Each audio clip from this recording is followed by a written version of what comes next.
Good morning, students.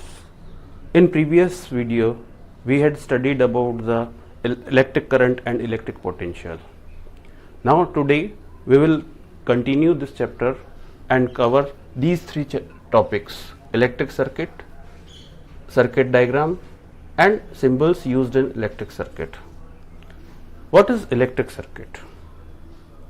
Electric circuit is a closed path through which current flows is called as electric circuit. Mainly it consists of three main components. Number one, battery or cell. Number two, bulb or load. And number three, connecting wires.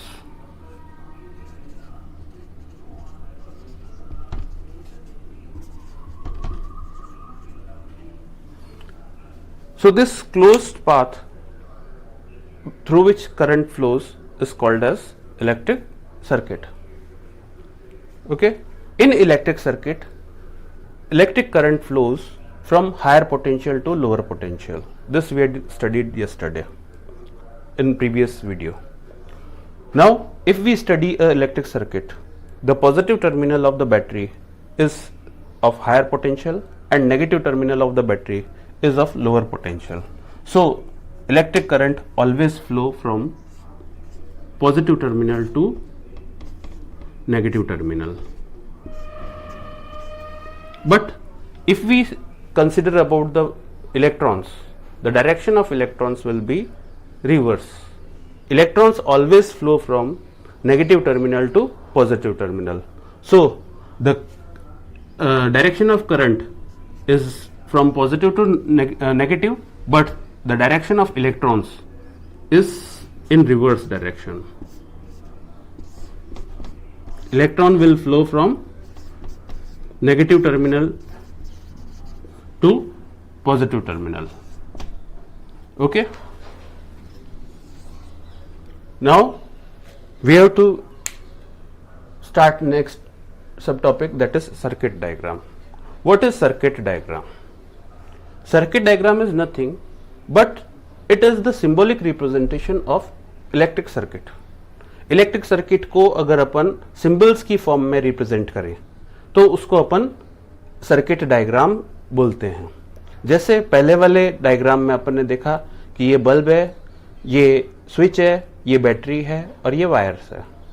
अगर इसी को अपन दूसरी तरह से represent करते हैं, bulb के लिए अपन ने ये सिंबल काम में लिया, स्विच के लिए ये वाला सिंबल काम में लिया और बैटरी के लिए ये वाला सिंबल काम में लिया, तो इस तरह के रिप्रेजेंटेशन को अपन सर्किट डायग्राम बोलते हैं. So circuit diagram is symbolic representation of electric circuit. Now we have to start next third topic, that is symbols used in electric circuit. अपन इलेक्ट्रिक सर्किट को रिप्रेजेंट करने के लिए सर्किट डायग्राम में अलग अलग सिंबल्स काम में लेते हैं. ये अलग अलग सिंबल्स अपन स्टडी करेंगे. The common symbols that are used in electric circuit diagram are as follows. तो अपन जो कॉमनली सिंबल्स काम में लेते हैं इलेक्ट्रिक सर्किट बनाने के लिए वो अपन डिस्कस करेंगे. रेजिस्टेंस, फॉर रेजिस्टेंस और resistor we use this zigzag line. ये जिगजैग लाइन जो है ये रेजिस्टेंस को इंडिकेट करने के लिए काम में लेते हैं. ठीक है. अब रेजिस्टेंस का एक और टाइप होता है वेरिएबल रेजिस्टेंस या रियोस्टेट. रियोस्टेट को रिप्रेजेंट करने के लिए अपन इसी तरह के सिंबल में एक एरो बना देते हैं. ये एरो रियोस्टेट या वेरिएबल रेजिस्टेंस को इंडिकेट करता है.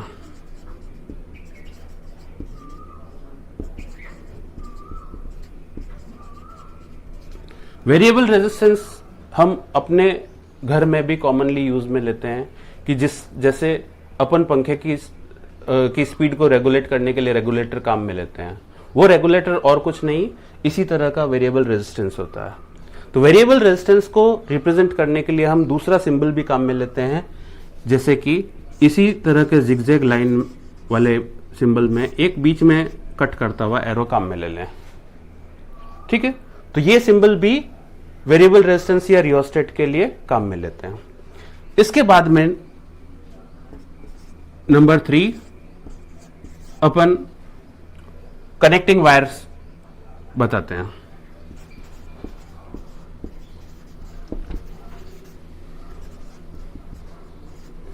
कनेक्टिंग वायर को रिप्रेजेंट करने के लिए अपन सीधी लाइन काम में लेते हैं। अगर ये सीधी लाइन, इसके ऊपर से एक और लाइन इस तरह से आ रही है, तो ये वायर ऐसे हैं कि जो एक दूसरे से जुड़े हुए नहीं है, डिसकनेक्टेड वायर्स, तो अपन इनको डिसकनेक्टेड वायर बोलते हैं।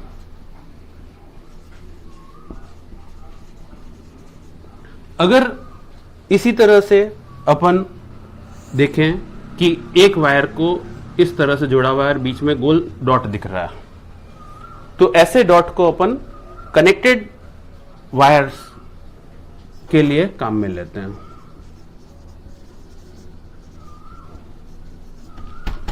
ठीक है, इसके बाद में अपन देखते हैं कि स्विच या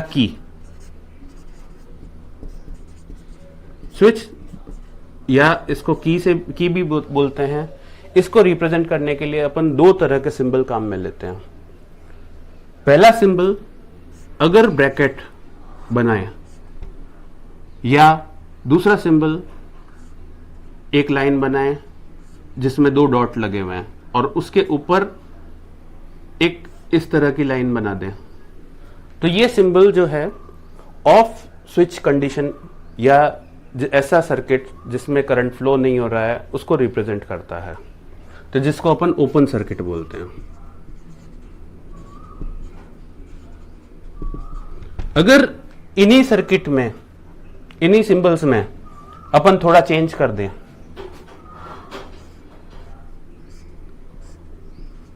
डॉट लगा दिया या इस तरह से जोड़ दिया, तो ये क्लोज सर्किट हो जाएगा।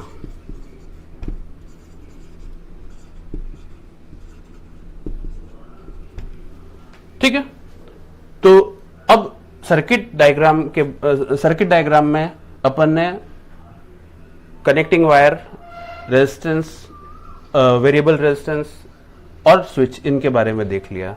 इसके बाद में अगर अपन देखते हैं कि सेल, इसको रिप्रेजेंट करने के लिए अपन कौन सा सिंबल काम में लेते हैं। सेल को रिप्रेजेंट करने के लिए अपन ये इस तरह से एक छोटी लाइन, एक बड़ी लाइन और एक छोटी लाइन, ये एक सेल है। सेल में एक पॉजिटिव टर्मिनल होता है और एक नेगेटिव टर्मिनल होता है। पॉजिटिव टर्मिनल को अपन बड़ी लाइन से रिप्रेजेंट करते हैं और नेगेटिव टर्मिनल को छोटी लाइन से। Positive terminal is represented by the bigger line, whereas negative terminal is represented by the smaller line. If we connect two or more cells in particular order, it makes a battery. तो battery को represent करने के लिए अपने पास में इसी का combination है। इसमें अपन एक से ज्यादा सेल जोड़ दें। जिस तरह की अपन कोई भी रेडियो या कोई भी चीज काम में लेते हैं तो उसमें एक से ज्यादा सेल लगते हैं टॉर्च में, तो उसको रिप्रेजेंट इस तरह से करते हैं। तो इसमें 3 सेल लगे हुए हैं, जिसमें इस लेफ्ट साइड वाला पॉजिटिव टर्मिनल है और राइट साइड वाला नेगेटिव टर्मिनल है। Okay, then we have to study about the symbol of bulb. Bulb को रिप्रेजेंट करने के लिए अपन इस तरह का सिंबल काम में लेते हैं या इसको सर्कल में भी डाल देते हैं। तो ये सिंबल जो है ये बल्ब को रिप्रेजेंट कर रहा है। ठीक है, तो इसमें अपन बल्ब, कनेक्टिंग वायर, बैटरी, ये अपन ने देखे कि ये सर्किट के लिए, इलेक्ट्रिक सर्किट के लिए जरूरी होते हैं। इसके अलावा अपन को स्टडी करने के लिए कुछ और भी इक्विपमेंट चाहिए, जैसे कि ammeter, voltmeter. Now we have to study about the symbol used for ammeter.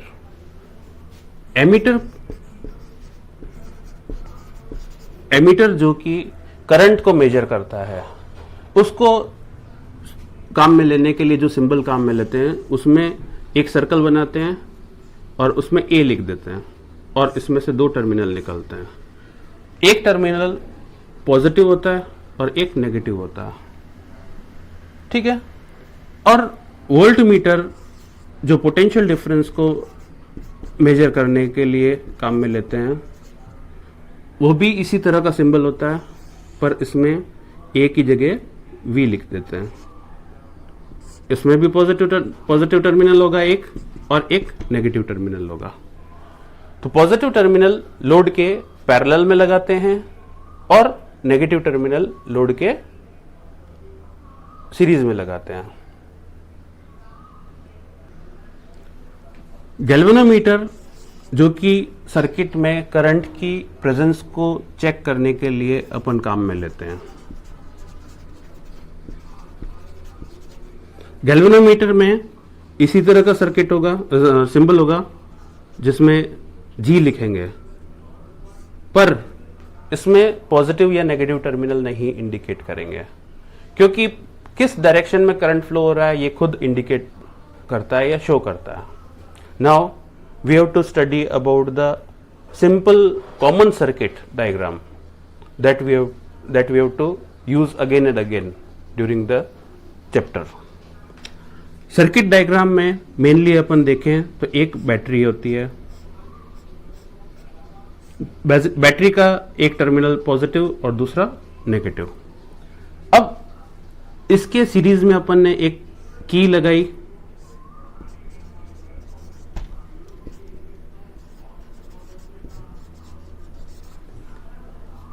की के आगे अपन एक वेरिएबल रेजिस्टेंस लगा सकते हैं. वेरिएबल रेजिस्टेंस का एक एंड की से जुड़ा हुआ है और दूसरा बीच वाला एंड ये कनेक्टेड है. अब इसमें अपन सीरीज में एक एमीटर लगा सकते हैं और एमीटर के आगे एक रेजिस्टेंस लगाया.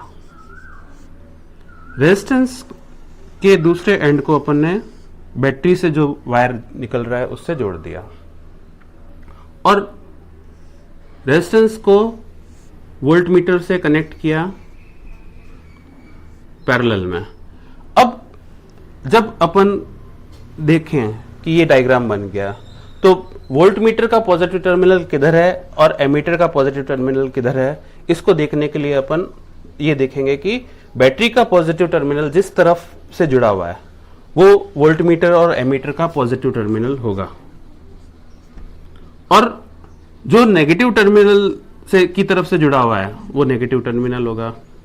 और जब अपन की को ऑन करेंगे तो उसमें से करंट फ्लो होगा and current will flow from positive terminal to negative terminal